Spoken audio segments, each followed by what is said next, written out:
Господин Заев, ако добро ве разбрав, избори ќе има на 21 јуни. И сега тука зборувате за демократија, за демократски капацитети. Каков демократски капацитет е тоа ако вие одите на избори без консензус на опозицијата, но и на ДУИ, и на останатите политички партии кои денеска беа на лидерската средба, мислам. Целосен демократски капацитет е покажување на флексибилност да се договорат избори.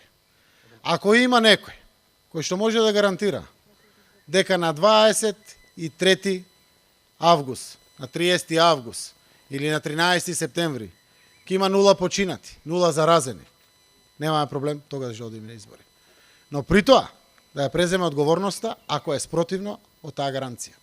Денеска тоа господинот Мицковски го гарантираше напркос на целиот свет, кој што вели токму од тие причини се отварат училиштата на 1 септември, таман период на инкубација на 13 септември да врие од заразени во државата. Светска здравствена организација вели до сите здравствени установи и државите: подготвувајте се за вториот бран. Налетува втор бран, дигајте ги капацитетите на болниците, обезбедувајте дополнителни легла, респираторни машини. Тоа е препораката од Светска здравствена организација и денеска излезе и е достапна до сите. При тоа не кажува човекот кој што е шеф на најголемата опозициона партија како ќе го врати парламентот. Ние немаме парламент. Мене ми е владата одлично. Но кој сум само јас?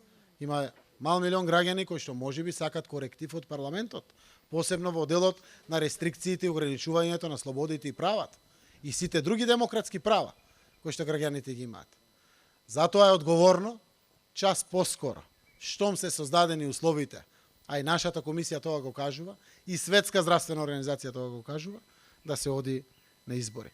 Од тој аспект, одговорно е до последен момент да даваме напори, комплетно сите да учествуваме на изборите.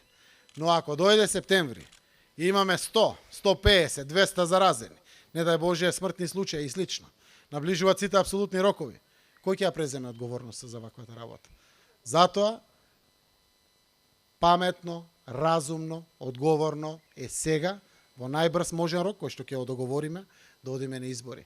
И на крајот, не помалку важно, исто така многу важно, септември или крајот на август или октомври е периодот кога заживува економијата. И треба да ја креваме. Треба да ја користиме оваа криза и како можност за сите наши компаративни предности. Ние ќе одиме на избори за да дадеме уште еден удар на економијата. Па таа постои за нашите граѓани, за нивната економска благосостојба. Апсолутно е неодговорно. Така да господинот Мицковски лаже и врти во матно само да купи ден, да одмине недела, да се одложуваат изборите, се со конечна цел кога ќе дојде есента, нема бегање веќе, бројките ќе бидат големи, па така тука ќе маневрира и ќе прави своји други чекори. Одговорно е за државата да има институции, да има парламент, да има политичка влада и да, како целиот нормален свет, ја креаме економијата, а преку тоа бидеме и подготвени со сите политички одговорни институции кои што свој легитимитет добиле од граѓаните, да се справуваат со сите можни предизвици кои што не чекат пред нас. Инсистирам на колегите за ова подпрашање. Велите во септември ќе биде пикот, а утрина вашиот советник Бектики излезе и кажа дека ќе има викенди без ДДВ во септември. Тоа подразбира дека за време на тие викенди ќе има голема маса на луѓе на едно место. Сега на кого да му веруваме? Кога ќе биде пикот? Тогаш или нема да биде тогаш?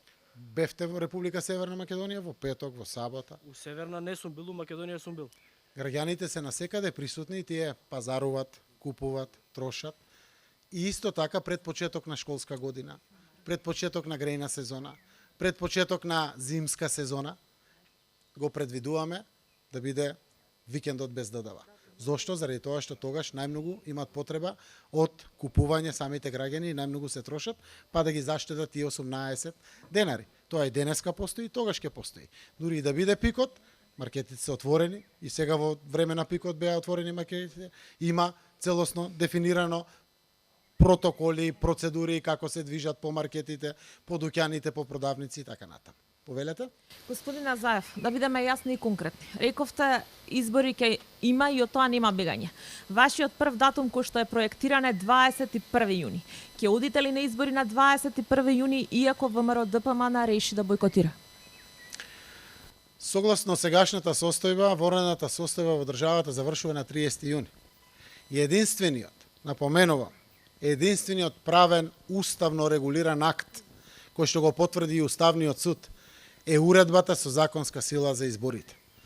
И тој датум, 22 дена од завршувањето на ворената состојба, е 21 јуни. Нека каже прво еден во државата. Кој е тој друг акт? На кој начин, без кршење на устав и закон, може повторно да се закажат изборите? Единствената алатка која што во моментот постои е ворената состојба.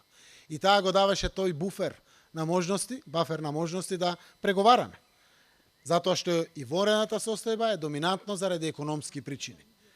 Ама ако имаше желба да се договараме и преговараме, се уште постои секако можност за тоа. Јас денеска јасно номинирав дека изборниот законник предвидува јасни и прецизни услови, посебно членот 43, став 6, како се дополнува избирачкиот список со сите граѓани што наполнуваат 18 години до 21, до 28, до 30, кога и да се изборите. Така да јасно се регулирани роковите. Не постои друг правен формален акт без некој да крши устав. Заради политички лидерски средби да се крши устав, ние никако нема да прифатиме. Затоа што кршењето на устав не е само желба дали некој го прифаќа или не. Веднаш е аргумент еден граѓанин да ги оспори резултатите од изборите. Еден граѓанин може да ги оспори резултатите од изборите. Затоа сите правни основи на одлучувањето на датумот на изборите мора да бидат уставно и законски, односно правно регулирани. Од тој аспект, според мене, денеска не постои друг датум за изборите освен 21 јуни. Овој датум е утврден, бегање од него нема. Сите поднесовме кандидатски листи, на сите не ги прифатија кандидатските листи. Се заврши издребувањето, ние сме број 3. Граѓаните може да прават избори, може да бират. Затоа, ако некој каже правно формално како, ние стоиме на располагање тоа да го дискутираме. Ама при тоа да биде уставно и законски тоа потврдено. Доколку има желба да се продолжи диалог, ние секој пат стоиме на располагање, но секако одговорност за здравјето, за демократските институции и за економската состојба на државата е важен приоритет преку кој не можеме да поминеме. Ќе одите ли на избори со бојкот на најголемата опозицијска партија? Не можем денеска да донесам одлука. Јас можем да го кажам само тоа што е одговорност и чувство на разумност и одговорност пред граѓаните и пред државата. И тоа и го соопштив. Допрва ќе носиме ние одлука, дали ќе одиме без опозицијата или не. Сакаме, гледате, 2 пати сме овде. Денеска разговараме за извештај на комисии, на ОДИХР, не знам, на ДИК, за нешто што го знаевме и минатиот вторник. Но сакала опозицијата, ајде, нема проблем, уште една недела. Падна нашиот термин 14 јуни, се купија една недела. Нека е, треба да преговараме, треба да бидеме сите. Денеска дојдовме, пак извештаи се барат. Пак некој друг да каже. Некој да гарантира дека ќе има 0 починати и 0 заразени крајот на август или септември. Ако има тако, верувајте, ќе тераме тогаш кога е најдобро. Сепак се водиме од тоа што и вам, и на граѓаните, и на нас ни е познато. Првиот прикладен момент треба државата да искористи до ден избори, посебно Република Северна Македонија, која што нема парламент и нема политичка влада. Господине Заев, дали сте се консултирале со Европската Унија, со ОПСЕ, со наблюдувачката мисија, дали е возможно како тие ќе реагираат на избори, доколку не учествува опозицијата? Избори без консензус. Се немаме консултирано со Европската Унија, со другите пријателски земји преку нивните амбасади или слично. Доправо овие денови ќе направиме консултациите. Ние немаме одлука дали ќе одиме сами, дали ќе чекаме опозицијата да дојде. Јас денеска ги кажувам само фактите на одговорни политичари наспроти оние неодговорните кои што заминаа пред кратко. Алудирам пред се на господинот Мицковски. Нема закажана наредна средба, денеска прекинаа разговорите, се констатираше неуспех на договарањето и остануваат единствено законските рокови кои што досега се предвидени.